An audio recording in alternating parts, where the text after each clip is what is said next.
Hey guys, and welcome back to another Skyrim mod showcase where I highlight some of the essential mods I simply cannot play without. This is an ongoing series where I share my personal essentials and some of the mods you guys told me previously. From new gameplay mechanics to fresh ways of traveling and even subtle fixes that make Skyrim feel more alive. So if you enjoy Skyrim content, you're definitely in the right place. So be sure to leave a like, subscribe, and stick until the end as it helps the channel out. Anyways, let's get started.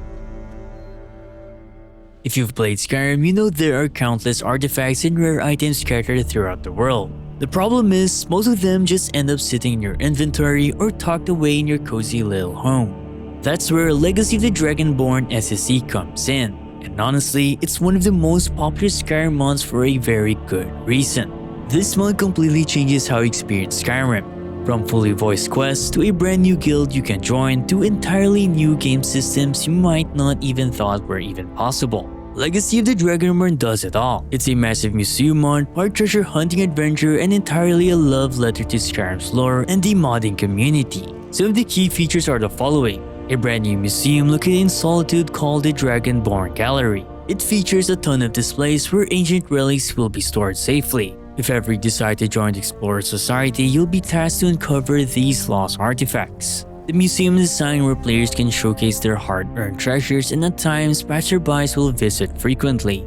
The gallery is also divided into themed wings, each dedicated to different aspects of Skyrim's lore. We have the Daedric and Adric halls, the Emmer and Falmer exhibits, the Nordic and Dragonborn collections, and lastly the Armory and Library. Some displays automatically populate when you acquire certain items, while others require manual placement. The museum also grows over time, unlocking new wings as the player contributes more relics. Of course, there's so much more that the mod brings. In fact, just by having this mod alone, you'll spend maybe around 250 plus hours to collect every relic.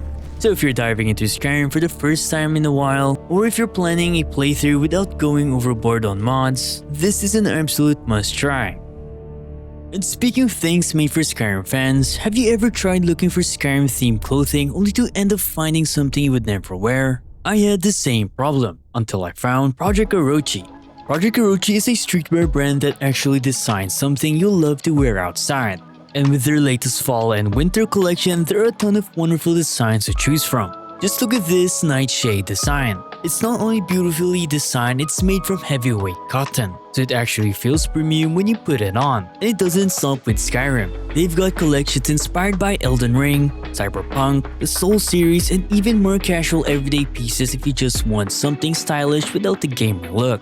They've also built a great Discord community where fans help shape what designs comes next. So if you're interested, Project Orochi is running their biggest sale since the company was founded. From November 24th to 28th, you can get up to 40% off on your orders. Just use my link down below and enter code CAPPANDA at checkout. Huge thanks to Project Orochi for sponsoring this video.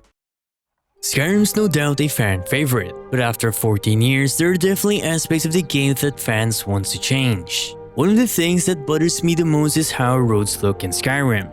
Roads are basically a huge chunk of stone, aside from the highly noticeable seams. Though with complex parallax enabled, it may somewhat look okay. However, if you compare it with vanilla Skyrim, you'll agree how outdated or odd looking the roads look. Simplest Roads fixes that visually by removing the stone part of the roads and replacing it with whatever Dirt 02 textures you're using. Of course, this is not for all regions, as each region specifically have their own road textures. Personally, I prefer this more compared to Northern Roads, as Simplest Roads have no mesh changes and no world edits, meaning no major patches needed and just a simple plug-and-play mod.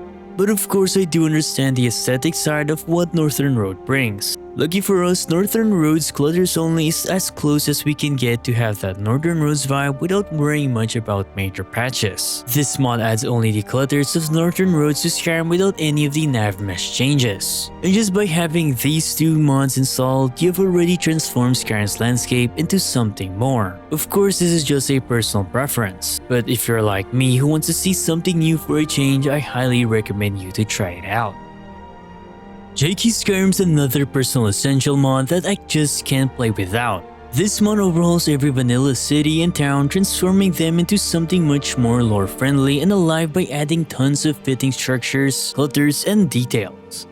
Take Whitemore for example. The guardhouse now actually looks like a proper building, not just a boxy cube. While empty areas throughout the city are filled with new structures and clutters, and even the bannered mare gets a small patio so patrons can enjoy their meals while taking in the city view.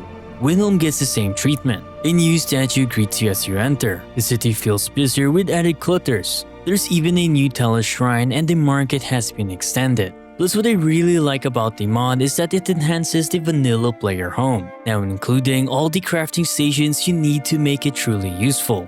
The mod even adds new pathways and areas around the lower class residences. In the City of Thieves, a lot has been changed. The entrance will feel a lot more cluttered, new ropes hanging, and as you head towards the center of the city, you'll notice new flags and 2 new cranes that moves around goods to the different levels of the city, which to be honest makes a lot of sense. Riften's Temple of Mara gets a beautiful exterior overhaul, and the previously empty garden is now full of proper foliage. The mod even adds new pathways on the rooftops, letting you freely move around and roleplay as a thief more effectively.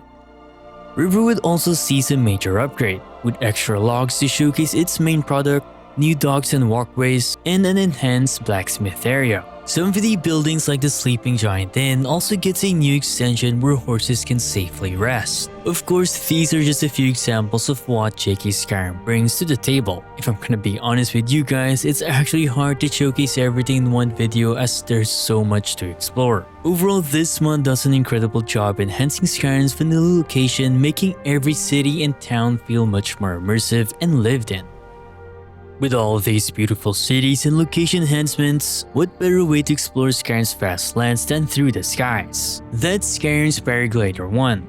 This mod is without a doubt the ultimate all-in-one gliding experience. Not only it fixes a ton of bugs and issues from the original mod, it also makes a lot of essential upgrades for anyone who loves to travel around Skyrim's higher heights. The glider comes with a lot of variety, 4 unique gliders to be exact. A witch broom, a levitation gem, a glowing Telvanni lantern, or the classic default paraglider. What I really love is how naturally it integrates into the game. It begins with a small mini quest where a person failed to use the glider properly, and once you have the glider, it will either consume stamina or magicka. This will of course depend on what type of glider you're using. If you're specifically using the broom and levitation gem, you'll be consuming your magicka, while the standard glider and lantern will consume stamina. And in case you run out of stamina or magicka mid-glide, you can seamlessly resume gliding as soon as you have a little bit of either resource available. Overall, this is definitely one of those mods I absolutely cannot play without. Not only does it give you some of the most breathtaking views in Skyrim, but it also makes traveling across the land fun and easy. Let's now move on to a more technical side of Skyrim mods, the kind that actually enhance gameplay in a meaningful way. Take jumping for example. In vanilla Skyrim, you can't really sprint and jump at the same time. You either have to stand still or run, which was really awkward, especially when you're fleeing from enemies or exploring the wilderness. It's clunky, inconsistent, and just plain janky. Better Jumping SE completely fixes that by allowing us to jump while sprinting. In my opinion, it's a massive quality of life improvement. Everything just feels smoother and more natural. The best part, it works perfectly in both first-person and third-person view, and whatever third-person jump animation mod you're using will work seamlessly with it. If you haven't tried one yet, I highly recommend Dova Jump. It adds a variety of third-person jump animations, making the whole experience feel way more dynamic. The latest update even adds more jump styles so you'll never get bored with the same old animations again. Combining these 2 mods is honestly a no-brainer. When playing Skyrim, I know not everyone turns on subtitles, but for those who do, we can all agree that the vanilla subtitle system isn't that great. It's hard to read at times and only one NPC can have subtitles on screen at once. So if multiple characters are talking, the subtitle just get overwritten by whoever spoke last, which to be honest can be really frustrating. That's where floating subtitles comes in. This mod fixes everything by dynamically placing subtitles above the NPC who's speaking. It's a system similar to games like KCD2, which I personally find way more seamless. Plus, it even supports multiple dialogues, so you'll see all the lines of NPCs without anything getting cut off. And in case you look away from the NPC who's speaking, the dialogue system will revert back to the vanilla version. Overall, definitely a personal must-have.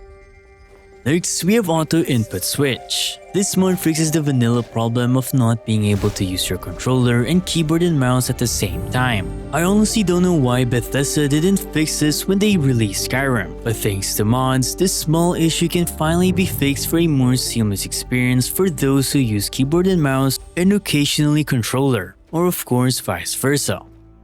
When exploring Skyrim, there's no doubt you'll come across bandits. The only problem with vanilla Skyrim is that they are repetitive, and nothing much aside from being the same generic enemies, scaling only up to level 25 for normal bandits and level 28 for bosses. Lawless is a massive bandit overhaul for both Skyrim and Soulstime that completely transforms how these encounters play out. Instead of the same old bandits you've been streamrolling for years, Lawless brings real variety, real danger, and a level of depth that the vanilla Skyrim never even attempted. What sets Lawless apart from other bandit overhauls is its introduction of 13 new bandit archetypes, each inspired by previous Elder Scrolls games. And each archetype comes with unique strengths, weaknesses, and combat strategies, making things a lot more dynamic. What's also amazing is that Lawless bandits continuously scale with the player's level. This ensures that bandits remain a real threat throughout your journey, rather than just a minor inconvenience on the road. Now let's check out some of the new archetypes you may encounter. Agent. These light armored archers rely on stealth and illusion magics to amplify their marksmanship. They can cast invisibility on themselves and then strike from the shadows for bonus damage. Another addition is the Spell Sword archetype. These bandits blend melee combat with spell casting, specifically excelling in conjuration magic, which allows them to summon bound weapons, a combat style that simply wasn't present in the vanilla game. The Nightblade archetype are trained in illusion magic and combat. This archetype is somewhat similar to the Agent archetype. They can cast invisibility and then they will strike from the shadows for bonus damage. These are just a few examples on what the mod brings. There are of course a lot more, but you already know this will take up a lot of time. And lastly, we have Dirt and Blood Dynamic Visual Effects. As the name suggests, this mod makes your character actually accumulate dirt and blood dynamically as you play. There are 4 stages of dirt. The longer you go without washing or swimming, the dirtier your character becomes. And if you're often in combat, you'll get creamier a lot faster. Blood works in a similar way. You get visible blood stains as you fight or get injured, and once you reach the 3rd or 4th stage of dirt or blood, your character suffers a small debuff to speech-related abilities and disease resistance. A subtle reminder that maybe it's time to clean up, and when you're actually ready to wash it all off, just take a swim, wait for the rain, or hit any water source you can find. What I absolutely love about this mod is how immersive it feels. The visual effects not just for the player but NPCs and creatures as well. And in the latest update, some NPCs will even comment on your stench when you talk to them, all fully voiced using vanilla lines. Ugh, been tending your hounds? Smell like a wet dog. There's a root. And that's it for today's video. I hope you're enjoying this series so far. If you want to see more, let me know down below. Anyways, if you like what you saw, don't forget to leave a like, drop a comment, and subscribe to the channel for more Skyrim content. I also want to hear from you guys, what are your mods that you can't play Skyrim without? I might feature some of them in the next video. Oh, and if you want to support the channel, I've got affiliate links where you can grab discounted games on Instant Gaming's website. They will also be having their Black Friday sale in a few days, so be sure to check that one out as well. Or if you want to shop on Amazon using my affiliate links. It costs you nothing extra, but it really helps me out. Thanks for sticking around, and I'll see you in the next one. Stay safe and happy modding.